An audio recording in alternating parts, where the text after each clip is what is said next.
अब्बू खां की बकरी। हिमालय पहाड़ का नाम तो सुना ही होगा।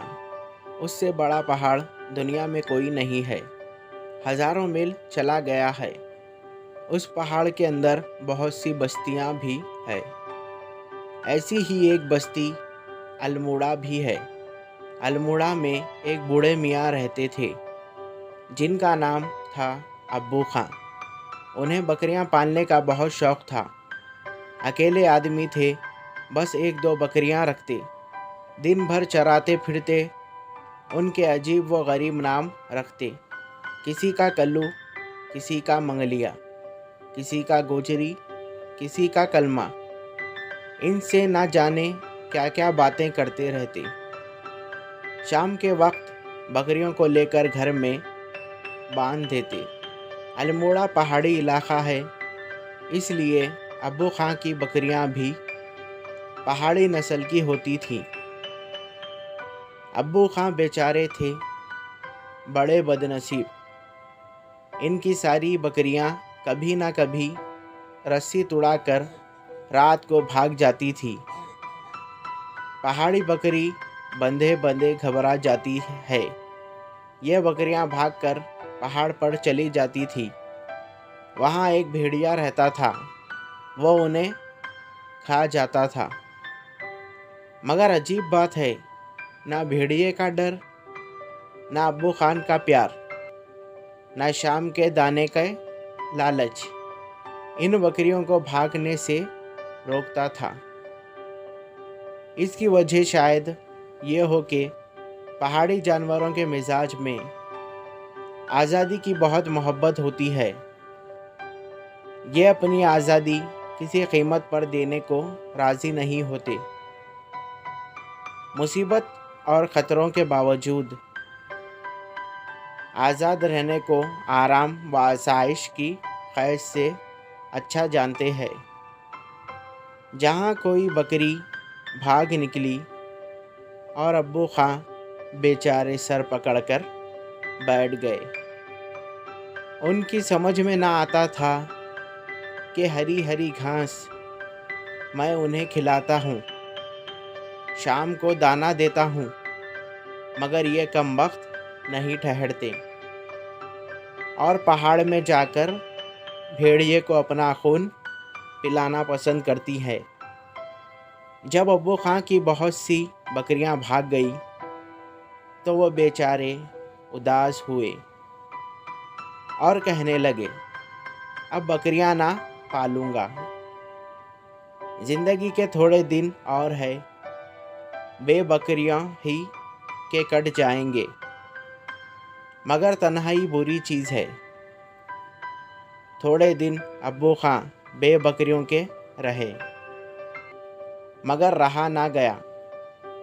एक दिन कहीं से एक बकरी खरीद लाए। ये बकरी अभी बच्चा ही थी।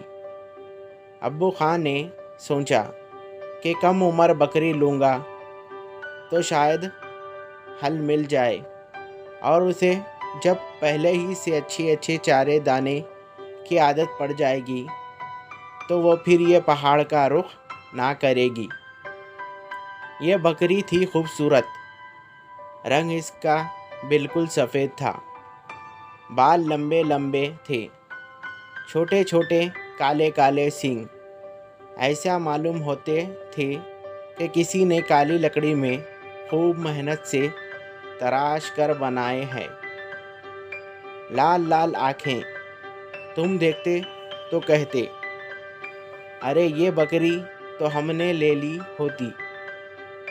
ये बकरी देखने ही में अच्छी ना थी, मिजाज में भी बहुत अच्छी थी।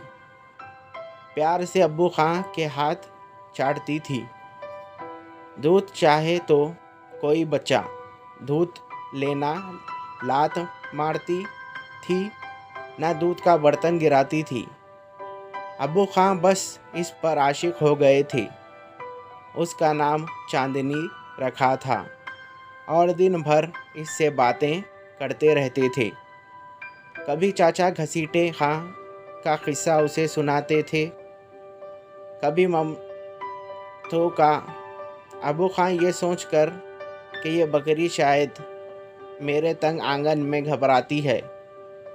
अपनी इस बकरी चांदनी के लिए नया इंतज़ाम किया था। घर के बाहर इनका एक छोटा सा खेत था। उसके बीच में चांदनी को बांधते थे और रस्सी बहुत लंबी रखते थे कि खूब इधर उधर घूम सके। उस तरह चांदनी को अब्बू खां के यहाँ ख़ास ज़माना गुज़र गया और अब्बू खां को यकीन हो गया कि आखिर एक बकरी तो मिल गई, अब ये ना भागेगी। मगर अब्बू खां धोखे में थे। आज़ादी की ख्वाहिश इतनी आसानी से दिल से नहीं मिटती। पहाड़ और जंगल में रहने वाले आज़ाद जानवरों का दम घर की चार दीवारी में घुटता है, तो कांटों से घेरे हुए खेत में भी उन्हें चैन नसीब नहीं होता। कैद सब एक सी, थोड़े दिन के लिए चाहे ध्यान बट जाए, मगर पहाड़ और जंगल याद आता है और कैदी अपनी रस्सी तुड़ाने की फिक्र करता है। अब्बू खां का ख्याल ठीक न था कि चांदनी पहाड़ की हवा भूल गई है। एक दिन सुबह सुबह जब सूरज अभी पहाड़ के पीछे ही था कि चांदनी ने पहाड़ की तरफ नज़र की। मुंह जुगला की वजह से चल रहा था, रुक गया और चांदनी ने दिल में कहा, वो पहाड़ की चोटियाँ कैसी हसीन है। वहाँ की हवा और यहाँ की हवा का क्या मुकाबला। फिर वहाँ उछलना, कूदना और ठोकरें खाना, और यहाँ हर वक्त बंधे रहना। गर्दन में 8 पहर ये कमबख्त रस्सी। ऐसे घरों में गधे और खच्चर ही भले चगले। हम बकरियों को तो बड़ा मैदान चाहिए। उस ख्याल का आना था कि चांदनी अब वो पहले सी चांदनी ना थी। ना उसे हरी हरी घास अच्छी लगती थी, ना चांदनी मज़ा देती थी, ना अब्बू खां की लंबी दस्ताने भाते थे। रोज़ बरोज़ दुबली होने लगी, दूध घटने लगा, हर वक्त मुंह पहाड़ की तरफ रहता, रस्सी को खींचती और अजीब दर्द भरी आवाज़ में मैं चिल्लाती। अब्बू खां समझ गए कि हो ना हो कोई बात ज़रूर है, लेकिन ये समझ में ना आता कि क्या किया जाए। एक दिन सुबह जब अब्बू खां ने दूध लिया तो चांदनी ने इनकी तरफ मुंह फेरा और अपनी बकरियों वाली ज़बान में कहा, अब्बू मियाँ, अब मैं तुम्हारे पास रहूँगी तो मुझे बड़ी बीमारी हो जाएगी। मुझे तुम पहाड़ ही पर चले जाने दो। अब्बू खां बकरियों की ज़बान समझने लगे थे। चिल्लाकर बोले, या अल्लाह, ये भी जाने को कहती है। ये भी हाथ के थरथराने से मिट्टी की लुटिया जिसमें दूध वहा था हाथ से गिरी और चुकनाचूर हो गई। अब्बू खां वहीं घास पर बकरी के पास बैठ गए और निहायत गमगीन आवाज़ में पूछा, क्यों बेटी चांदनी, तू भी मुझे छोड़ना चाहती है? चांदनी ने जवाब दिया, हाँ अब्बू मियाँ, चाहती तो हूँ। अरे क्या तुझे चारा नहीं मिलता या दाना पसंद नहीं? बनियों ने घने दाने मिलाए हैं, मैं आज और दाने ले आऊँगा। नहीं नहीं मियाँ, दाने की कोई तकलीफ़ नहीं, चांदनी ने जवाब दिया। तो फिर क्या रस्सी छोटी है? मैं और लंबी कर दूँ, चांदनी ने जवाब दिया। उससे क्या फ़ायदा? तो आखिर फिर बात क्या है? चांदनी ने जवाब दिया, कुछ नहीं, बस मुझे पहाड़ पर जाने दो। अब्बू खां ने कहा, अरे कमबख्त, तुझे ये खबर है कि वहाँ भेड़िया रहता है? जब वो आएगा तो तू क्या करेगी? चांदनी ने जवाब दिया, अल्लाह ने 2 सींग दिए हैं, इनसे उसे मारूंगी। हाँ हाँ ज़रूर, अब्बू खां बोले, भेड़िए पर तेरे सींग ही का असर होगा। वो तो मेरे कई बकरियां हड़प कर चुका है, इनके सींग तुझसे बड़े थे।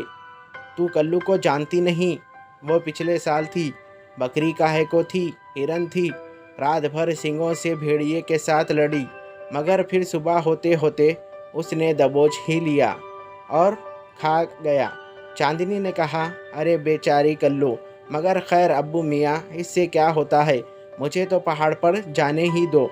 अबू खान ने कुछ झुंझलाए और बोले, या अल्लाह, ये भी जाती है।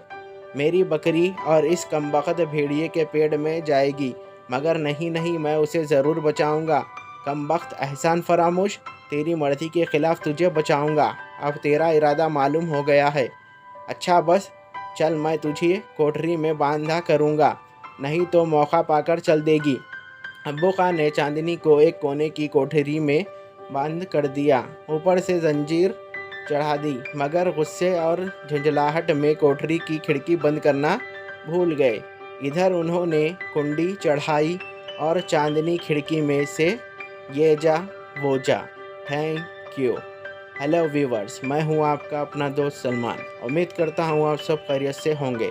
अगर आप मेरे चैनल पर नए हो तो मेरे चैनल को सब्सक्राइब करें और बेल आइकन को ऑल पे सेट करें, ताकि मेरी हर आने वाली स्टोरी का नोटिफिकेशन आपको मिलता रहे। अगर आपको ये स्टोरी अच्छी लगी तो इस स्टोरी को भी लाइक करें। तब तक के लिए मुझे दीजिए इजाज़त।